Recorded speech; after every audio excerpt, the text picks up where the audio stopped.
E aí, galera, tudo bem? Sejam bem-vindos novamente aqui em casa.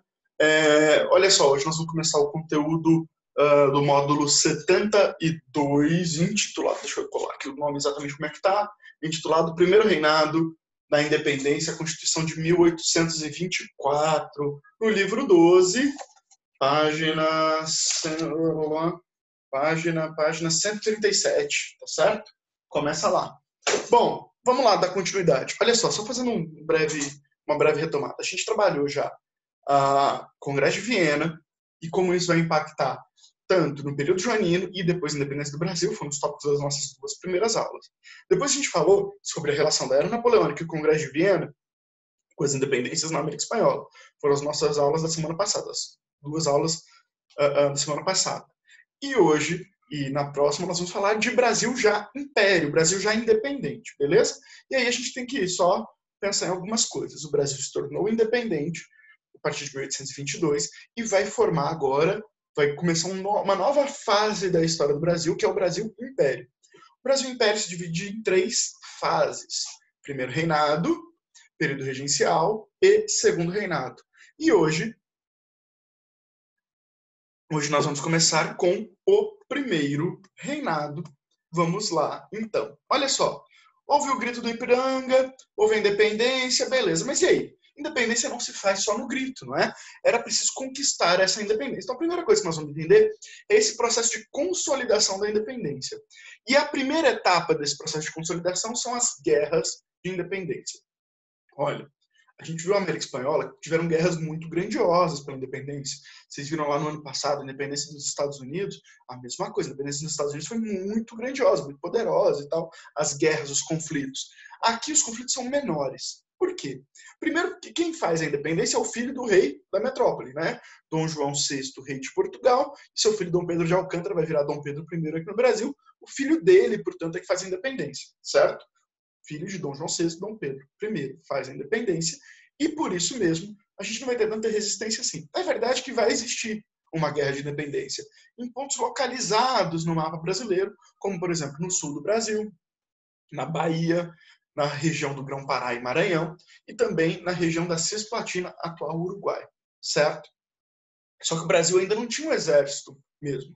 Então, Dom Pedro começa, no processo de formação do país, a organizar um exército. Dá a chefia desse exército brasileiro a um general chamado Pedro Labatut, e esse cara vai ser a grande liderança nas lutas contra essas tropas portuguesas estacionadas no Brasil que vão resistir à independência, certo? E aí, então, são derrotados, beleza. Ao mesmo tempo, por mar, um almirante inglês chamado Lord Cochrane vai acabar também derrotando essas tropas portuguesas que queriam garantir a manutenção do sistema colonial. Beleza? Como eu disse, essas guerras são bem menos sangrentas que no resto da América. Bom, mas nós teremos uma figura aqui que eu acho interessante, curioso, chamar a atenção, que é a figura de Maria Quitéria de Jesus, que era uma jovem, uma mulher de classe média, assim, não chega a ser abastada, mas também não era pobre, que se voluntaria para lutar pelas guerras de independência e entra no exército. E aí você tem essa mulher lutando mesmo ao lado das tropas brasileiras e garantindo também, ajudando a garantir essa independência brasileira. Essa imagem que vocês estão vendo é um retrato póstumo, feito muitos anos depois da morte dela, não é? E esse retrato mostra uma cena curiosa, que é real, que ela usava um uniforme militar, mas sob a calça, uma saia, para diferenciar ela dos demais soldados, ela sendo uma soldada mulher. Ela chega, inclusive, a ser reconhecida em vida como uma heroína da independência e homenageada pelo próprio Dom Pedro I. Beleza? Um segundo processo dessa consolidação da independência brasileira é o reconhecimento internacional da nossa independência. Era preciso que os outros países, para o Brasil poder entrar no mercado internacional, que esses outros países reconhecessem o Brasil como um país independente, certo? O primeiro país a de fato fazer isso, ainda em 1822, é a Inglaterra. Afinal, lembrem, Lord Cochrane protegeu a costa brasileira, um navegador inglês, certo? Só que esse reconhecimento não foi formalizado. Ele acontecia, mas era informal, era meio que por fora. Por quê? Porque, obviamente, a Inglaterra era uma antiga aliada de Portugal. Então, não podia tomar partido nessa divisão entre esses dois países, de maneira rápida e imediata. E, ao mesmo tempo, ele também estava preocupado em garantir suas vantagens comerciais que vinham lá desde 1808, que elas permanecessem aqui inalteradas. E é isso que vai acontecer. Os ingleses vão continuar tendo algumas vantagens econômicas. De fato, o primeiro país a reconhecer a independência do Brasil vão ser os Estados Unidos da América, em 1824, por questões ideológicas. Lembrem-se, os Estados Unidos da América são o primeiro país da América a ser formado. Era uma colônia que se transforma num país independente. Então, eles também vão reconhecer a independência do Brasil. Enquanto isso, a Inglaterra, nesse período, a Inglaterra estava tentando articular o reconhecimento da independência do Brasil junto a Portugal. Queria que os portugueses reconhecessem, de fato, essa independência. E esse acordo, intermediado pela Inglaterra, é assinado em 1825, com o Brasil se comprometendo a pagar uma enorme indenização de 2 milhões de libras para Portugal. O Brasil já nasce endividado enquanto país aqui, certo? A partir disso, todos os países se sentem liberados para reconhecer a independência do Brasil e, em questão de pouco tempo, o Brasil já é um país reconhecido independente no mundo inteiro. Mas tem um problema. A gente viu que a independência da América Espanhola, ela causou...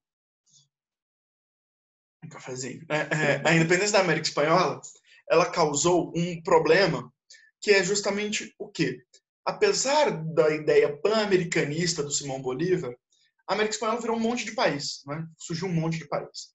E no Brasil, não. No Brasil havia o desejo de manter a unidade política, certo? E era preciso pensar em como manter essa unidade política.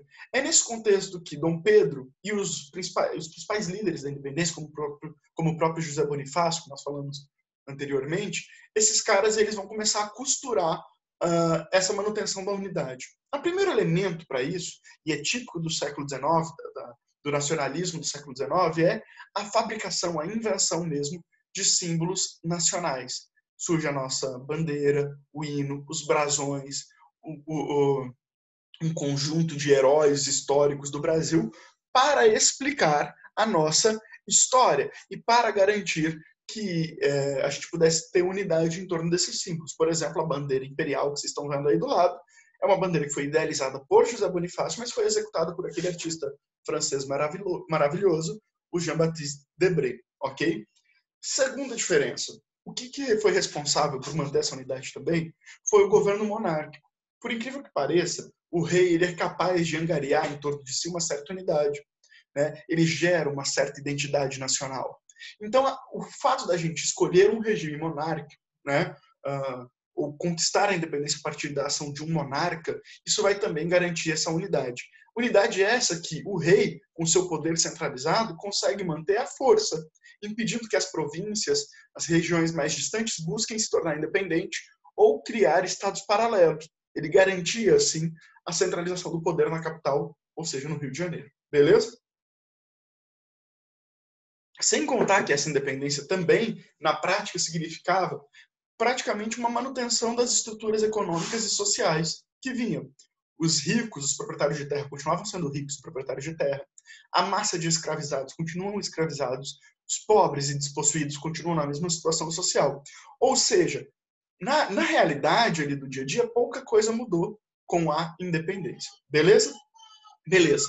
Feita totalmente a independência, iniciada a independência, feita o processo de consolidação da independência, criada os símbolos nacionais para manter nossa unidade, reconhecida internacionalmente a nossa independência, e aí, o que nós vamos fazer? Vamos organizar esse país. E para isso era preciso uma constituição, era preciso criar uma estrutura política para justificar esse Estado, certo? Lembra que lá no processo de independência do Brasil já havia tido uma eleição para elaborar uma Constituição brasileira? Então, essa eleição já tinha escolhido seus deputados e esses deputados se mantêm. E em 1823, esses deputados que tinham sido eleitos em 1822 se reúnem para formar uma Assembleia Nacional Constituinte. Ou seja, uma Assembleia cuja finalidade era criar uma Constituição que seria colocada em prática no Brasil, certo? Só que essa Constituição ela nunca chegou a entrar em vigor. Por isso a gente vai falar que isso aqui é um projeto de Constituição de 1823, ou também conhecido pelo seu apelido, Constituição da Mandioca. E por que Constituição da Mandioca? Porque um dos dispositivos legais dessa Constituição era que o voto aqui seria censitário. E esse voto censitário seria de que forma, de que maneira se daria? O voto seria o seguinte: só pode votar quem tem uma renda anual equivalente a uma plantação de mandioca de 150 alqueires. Sem sentido, né? Mas essa é a determinação legal. E com isso, cara, acabava excluindo um monte de gente, criava esse voto censitário, mas ao escolher a mandioca ali, até um produto tipicamente nacional, não é? Ao escolher a mandioca, os caras acabaram gerando esse apelido Constituição da Mandioca. Um outro aspecto importante da Constituição da Mandioca é o sistema político adotado. Inspirado nas revoluções liberais que estavam pipocando na Europa e tal, que estavam surgindo ali desde 1820, esses caras vão escolher o chamado liberalismo moderado. Qual que é a ideia? Mantém-se a monarquia, por isso que é moderado, mas com algumas conquistas liberais. Por exemplo, é uma monarquia constitucional. O rei é obrigado a seguir as leis impostas pela Constituição, certo? Segundo, garante-se também alguns direitos liberais, alguns direitos iluministas, individuais, que são defendidos ali. Por exemplo, liberdade de opinião, liberdade de imprensa, liberdade de ir e vir, liberdade religiosa, etc. Tá certo? Só que isso não vai funcionar. Essa Constituição da Mandioca é apenas um projeto, ela não vai entrar em vigor. E por que ela não vai entrar em vigor? Porque Dom Pedro vai fechar a Constituinte. Tá, mas por que, Dom Pedro? Então, onde você tira de fechar a Constituinte? Simples. Primeira coisa, existiam dois grupos dentro dessa Constituinte, o chamado Partido Português e o Partido Brasileiro. Perceba que eu deixei bem claro que é entre aspas, porque não é um partido político. São apenas dois grupos, né, que têm visões políticas distintas. O que desejava o Partido Português? Basicamente, queria manter alguns privilégios para esses aristocratas que vieram de Portugal e para os seus descendentes. Enquanto que o Partido Brasileiro se dividia em vários grupos, mas, em geral, desejavam o fim de qualquer privilégio para os lusitanos e alguns até chegavam a ser mais radicais, tendo propostas quase xenófobas mesmo, certo? E esses dois grupos viviam em conflito constante dentro da Constituinte. Para piorar, o próprio Dom Pedro vai ter problema com a Constituinte, mais especificamente com o Partido Brasileiro. Por quê? Porque ele desejava ter o poder de dissolver as assembleias legislativas a hora que quisesse, e esses caras não aceitavam isso. E mais do que isso, ele queria, sobretudo, ter o poder de vetar as leis da Assembleia Legislativa. Ou seja, se os caras aprovassem uma lei que ele fosse contra, ele falava, não vai entrar em vigor e não entrava.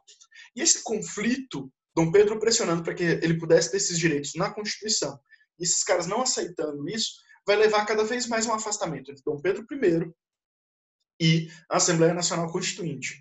Os militares vão apoiá-lo a fechar a Constituinte, e é isso que ele vai fazer.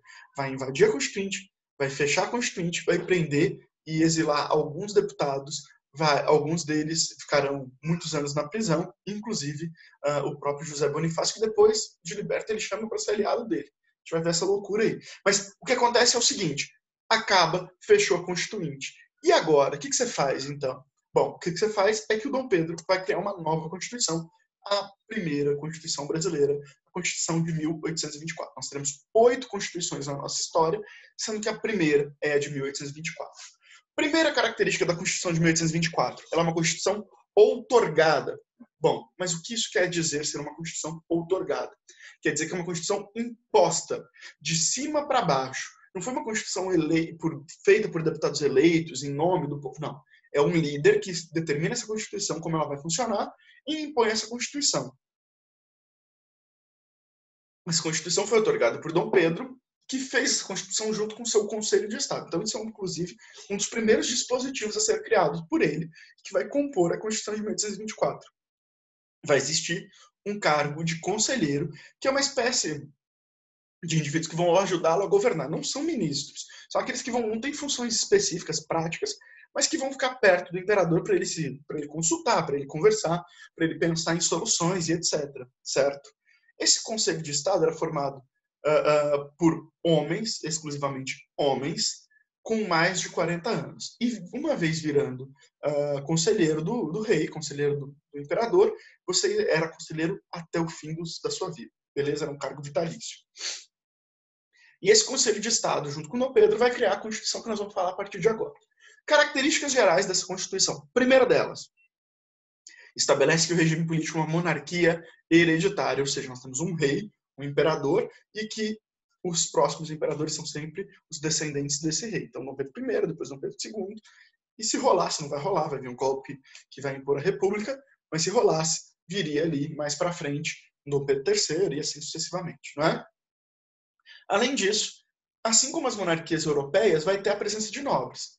Só que esses nobres, diferente dos nobres europeus, não são nobres hereditários, são nobres por feitos pessoais. Ou seja, eu fiz um grande favor ao rei, eu ganho o título de nobreza. Quando eu morrer, meu filho herda esse título? Não, tá certo? Deixa eu ver lá, o Duque de Caxias, primeiro barão, depois Duque de Caxias, fez favores a Dom Pedro II, por isso vai ganhar esses títulos.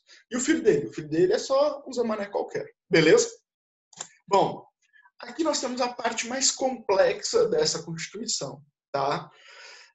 Não é uma parte simples de entender, porque é meio caótico, mas que é importante a gente entender bem. Primeira coisa, o voto. O sistema de voto da Constituição de 1824, ele é complexo, mas ele tem duas características fundamentais. Primeiro, é um voto censitário. Já falei o que isso significa. Organizado de acordo com a renda. Só vota quem tem renda mínima, tá certo? E o segundo é que esse voto ele é indireto, se dividindo em 3 fases. Tem 3 etapas para escolher um deputado, por exemplo, certo? E como é que funciona isso? Primeiro, a primeira etapa são as chamadas eleições primárias. Quem é que vota nas eleições primárias? Homens livres, pode até ser um ex-escravizado, não tem problema, pode ser um liberto. Então tem que ser um homem livre, maior de 18 anos e renda anual de 100 mil réis. Ou seja, se você tem uma renda menor que 100 mil réis, você não participa dessa eleição primária, que é a que precisa de renda menor. Tá certo? Então, basicamente é isso. Homens livres, maiores de 18 anos e renda anual de 100 mil réis. Todos esses homens votavam. E eles votavam para escolher quem? O chamado corpo eleitoral. E o que é o corpo eleitoral? É quem vai votar nos deputados, certo? Então, vamos lá. Vinha alguém, entrava nessas condições, votava, escolhia alguém que ia formar o corpo eleitoral. E quem era o corpo eleitoral? Homens nascidos livres, ou seja, não pode mais ser liberto, maiores de 25 anos e que tivessem renda anual superior ou igual a 200 mil réis. Ou seja, esses caras aqui iam de fato votar nos deputados. Então se reduzia ali e escolhia-se o corpo eleitoral. E esse corpo eleitoral, por fim, ia votar nos deputados. Que para ser deputado tinha que ter 2 características, 3, na verdade. Ser homem livre de nascimento, tinha que ser livre de nascença, ser católico e ter uma renda anual mínima de 400 mil réis. E aí sim esse cara era deputado. Bom, na prática o que você tem é o seguinte, você tem um voto organizado na renda e indireto dividido em 3 etapas. E com isso, você exclui uma porção de gente.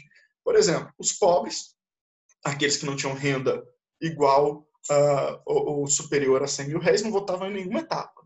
Excluíam-se os escravizados, excluíam-se os indígenas, eram proibidos de votar, excluíam-se os menores de 18 anos nas primárias, os menores de 25 no corpo eleitoral, e também excluía-se as mulheres. E o caso das mulheres é interessante. Por quê?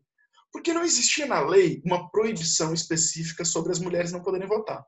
Isso não estava na lei. Mas as mulheres não votavam. E por quê? Por causa do costume mesmo das mulheres não participarem da vida política. Certo? Beleza? Então não é que era proibido as mulheres não votar. Mas não estava na lei proibido, mas elas não votavam. Beleza? Uma outra característica interessante aqui da Constituição de 1824 é a questão da religião. Seguindo a herança portuguesa, o Estado ele vai se misturar com a religião, né? Por quê? O catolicismo vai ser determinado como a religião oficial do Brasil. Olha só, isso quer dizer o quê? Primeira coisa, que o Estado brasileiro ele era um Estado católico e os símbolos nacionais eram marcados por esses elementos católicos, todo o funcionamento, a liturgia, as práticas do Estado eram marcadas pelas bases da religião católica. A segunda delas, isso é uma herança direta de Portugal, é o regime do padroado, que é o quê? Em Portugal, tempos imemoriais, lá do século XIV, século XV, a gente sabe que os monarcas portugueses, eles tinham o direito de indicar quem eram os bispos portugueses Mas em troca desse direito, eles pagavam o salário de todos os padres e membros do clero do Estado português. Aqui no Brasil é a mesma coisa. Dom Pedro I vai ter o direito de indicar quem são os bispos do Brasil. Mas em troca, ele vai pagar o salário do clérigo, de todos os clérigos brasileiros, certo? E já que o catolicismo era a religião oficial, ela não é a única religião existente. Você podia ser protestante? Podia. Você podia ser judeu? Podia. Desde que os seus cultos fossem privados. Você não podia ter uma igreja protestante, você não podia ter uma mesquita, você não podia ter nada a não ser o seu culto privado lá feito dentro da sua casa. Beleza? Um outro aspecto fundamental e que a gente vai ver ao longo desses conteúdos todos aqui do século XIX para entender o Brasil é a permanência da escravidão. Ela permanece inalterada, certo? E o escravo mantém-se como um não cidadão, beleza? Mas a gente vai ver que esses caras vão lutar e muito ao longo do século XIX para acabar com a escravidão. Esses escravizados vão sim conseguir se organizar até que em 1888 vem a abolição da escravatura total, certo? Já existia alguns lugares que já tinham abolido. Beleza? Mas a gente vai falar disso mais para frente. E por fim, para terminar de vez aqui a Constituição de 1824, chamar a atenção para o que ficou classificado pela historiografia de parlamentarismo às avessas. Não é? Meninos, o que é um parlamentarismo tradicional? O estilo inglês, por exemplo. Você tem o poder dividido em três, lá na Inglaterra. Vamos falar primeiro da Inglaterra. O poder é dividido em três, não é? Executivo, legislativo e judiciário. Só que, quem é que determina quem vai ser o chefe do executivo? O legislativo. Então, os deputados são todos eleitos.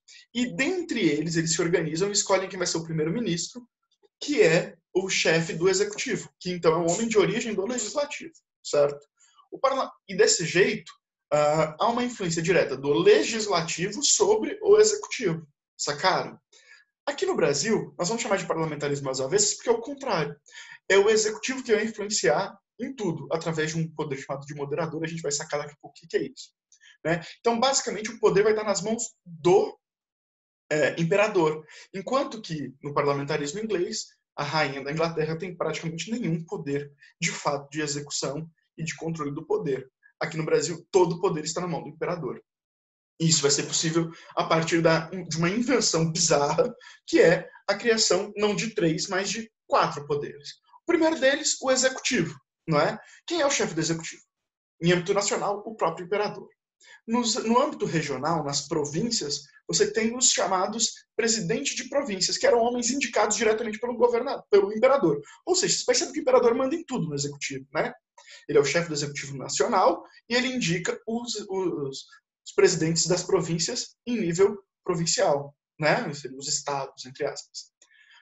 No campo do legislativo, nós temos um sistema bicameral. Nós temos 2 câmaras, o Senado e a Câmara dos Deputados. O Senado funcionava da seguinte forma. Os deputados, eles votavam em quem seriam os senadores, certo? Só que esses senadores, eles eram eleitos em lista tríplice. Então, cada eleição, todo mundo votava e os 3 mais votados formavam uma lista de 3 nomes. E aí o imperador ia lá e escolhia quem ele queria, não precisava ser necessariamente o primeiro. Escolhia quem ele queria dos 3, e assim aquele cara virava senador para a vida inteira. O cargo de senador era vitalício. Já a Câmara dos Deputados, a gente viu o processo de eleição ali, não é? Eleições primárias, corpo eleitoral e depois os deputados, que iam governar por um mandato de 4 anos. Os juízes que iam formar o judiciário também eram indicados pelo imperador. Vocês estão vendo que o imperador controla tudo até agora? Vai piorar ainda mais, porque ele também vai ter o privilégio de ter um poder de uso exclusivo dele, que é o poder moderador. Só ele tem direito a ter esse poder, e esse poder ele significa o quê?